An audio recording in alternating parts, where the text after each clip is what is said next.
ये जरूरी बोलो। Today today we are going to today we will study expression regulation of gene expression in the prokaryotes, as you have to study regulation of gene expression in group B of paper 9 molecular biology.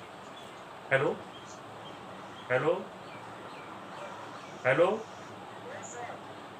सुन रहे हो ना? Hello, आवाज आ रही है? Hello, hello, ठीक है। तो today today we will start regulation of gene expression in prokaryotes. As you know, hello, as you know that genes have been categorized into three groups: housekeeping genes, which are also known as constitutive genes. The second category includes inducible genes, and the third category includes repressible genes.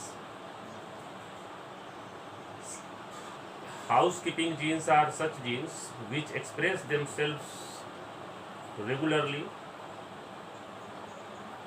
They are known as constitutive genes, whereas the inducible genes are such genes which require some inducers for their expression, and the repressible genes express themselves regularly, and when the required amount of the protein is synthesized, the expression stops. Such genes are known as repressible genes. There is some repressor which help in repression of the expression of such genes.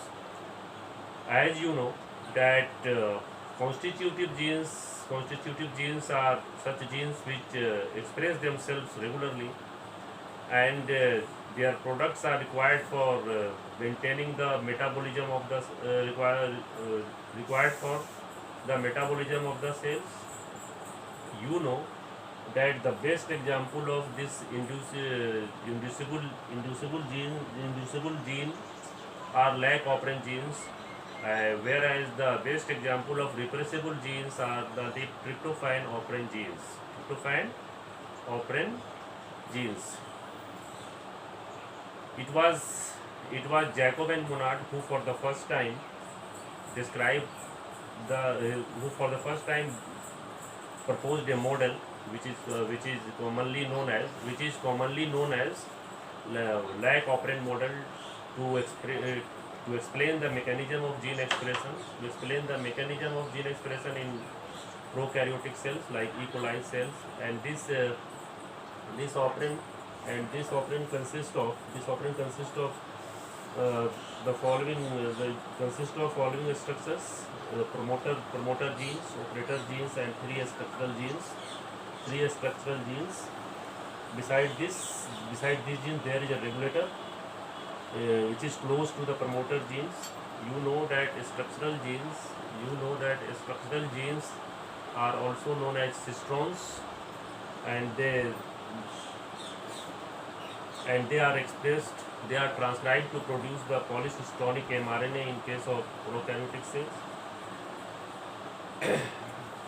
The lac operin, at first let us define the term operin. Operin is a part of the DNA. Operin is the part of DNA which consists of promoter, operator, and structural genes. Whereas this regulator is not a part of the operator. It is a regulator acts as a controlling switch, and this repressor gene is expressed to produce an active repressor which binds with the operator regions. And when the operator is not free, and when the operator is attached with this active repressor, there is no expression of structural genes. No transcription takes place. When this active repressor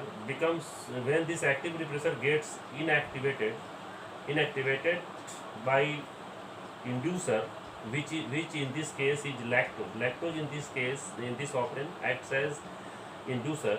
This lactose lactose reacts with this active repressor and converts it into the inactive repressor, and this inactive repressor mm, now has no capacity to bind with this operator genes, and in this situation operator